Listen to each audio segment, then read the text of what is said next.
Michael, listening back to those two moments from trial, you get a sense of why this jury is struggling, why they keep coming back saying they are deadlocked, can't make a decision on guilt or innocence. But I want to ask you, I know I have to tread lightly because you said you've been in this courtroom before this judge, but I want to get your reaction to the fact that the Allen charge was given. We know that's the last-ditch effort by the judge, reading it to this jury to say, try your best to come back with a verdict.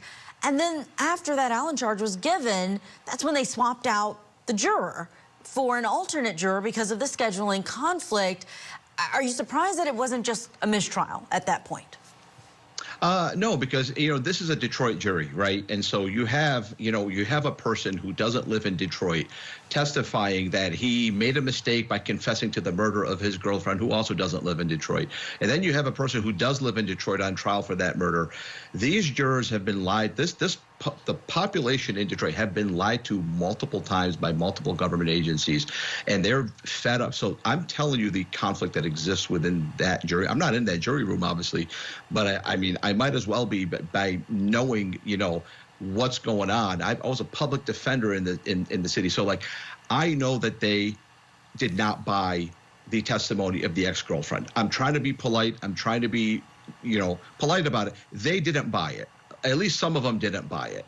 But obviously, the person who's on trial does have a history of breaking into cars.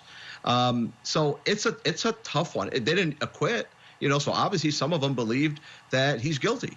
Some of them did buy the story of the ex-boyfriend, but there's conflict.